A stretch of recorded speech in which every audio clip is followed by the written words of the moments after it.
আপনি কি জানেন পৃথিবীতে এমন একটি রাত আছে যেদিন অসংখ্য ফেরেশতা আকাশের স্তর ভেদ করে পৃথিবীতে নেমে আসে? এমন একটি রাত যাকে আল্লাহ নিজেই বলেছেন হাজার মাসের থেকেও উত্তম। এক রহস্যময় রাত যার গভীরতা আজও মানুষ পুরোপুরি বুঝে উঠতে পারেনি।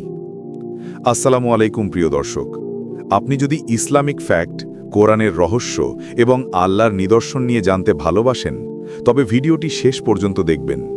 আর ভালো লাগলে চ্যানেলটি সাবস্ক্রাইব করবেন, ফেসবুক পেজেও ফলো করে রাখবেন ইনশাআল্লাহ।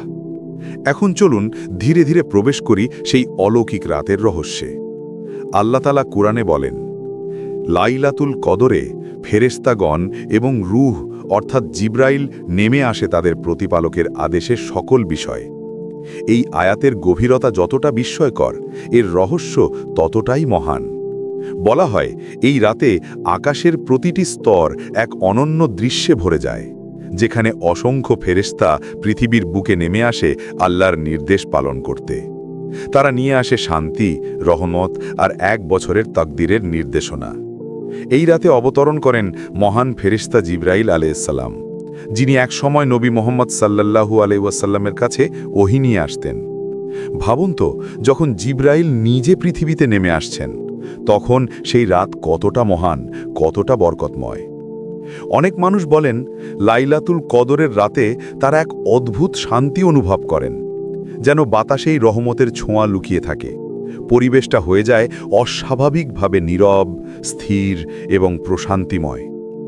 বিজ্ঞানীরা বলেন এ রাতের প্রকৃতি আলাদাভাবে শান্ত থাকে, কিন্তু একজন মুমিন জানে এটা শুধু প্রকৃতির খেলা নয়, এটা আল্লাহর রহমতের বিশেষ এক মুহূর্ত। লাইলাতুল কদর কোনো নির্দিষ্ট রাত নয়। হাদিসে নবী করিম সাল্লাল্লাহু আলাইহি ওয়াসাল্লাম বলেছেন, রমজানের শেষ 10 রাতের বেজোড় রাতগুলোতে একে খুঁজতে, অর্থাৎ 21, 23, 25, 26 বা 29, যে কোনো এক রাতেই হতে পারে সেই বরকতময় রাত। এই কারণেই মুমিন বান্দারা এই রাতগুলোতে ইবাদতে ব্যস্ত থাকে। কেউ নামাজ পড়ে, কেউ জিকির করে, কেউ দোয়ায় কান্না করে, কারণ কে জানে আজ রাতই হয়তো সেই রাত যে রাতে একবারের সিজদা, এক ফোঁটা অশ্রু কিংবা এক নিঃশ্বাসের তাওবা মানুষের সারা জীবনের গুনাহ মাফ করে দিতে পারে। এই রাতের অলৌকিক দিকগুলোর একটি হল ফেরেশতারা দোয়াকারীর দোয়ায় আমিন বলেন।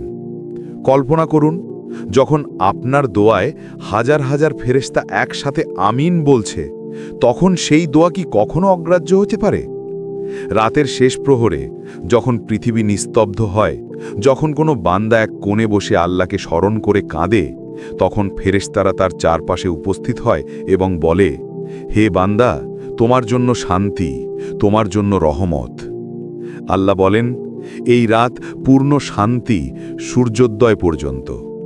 এই শান্তি এমন এক শান্তি যা দুনিয়ার কোনো সুখ দিয়ে পাওয়া যায় না। হৃদয়ের গভীরে যে প্রশান্তি তৈরি হয় তা শুধু এই রাতেই অনুভব করা যায়। জীবনের পথে আমরা কখনো ভেঙে পড়ি, দুশ্চিন্তা আমাদের আঘাত করে, আশা হারিয়ে ফেলি। কিন্তু মনে রাখবেন, যেমন প্রতি বছর লাইলাতুল কদর রহমত নিয়ে আসে, তেমনি আল্লাহর রহমতও কখনো হারিয়ে যায় না।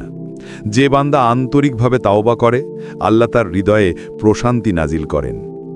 হয়তো আমরা এই রাতের রহস্য পুরোপুরি বুঝতে পারব না, কিন্তু একটি বিষয় নিশ্চিত, এটা এমন একটা রাত যখন আল্লাহ আকাশের দরজা খুলে দেন, ফেরেশতারা নেমে আসে আর পৃথিবীর বুকে রহমতের বৃষ্টি ঝরে পড়ে। প্রশ্ন হলো, আপনি কি প্রস্তুত সেই রাতের জন্য?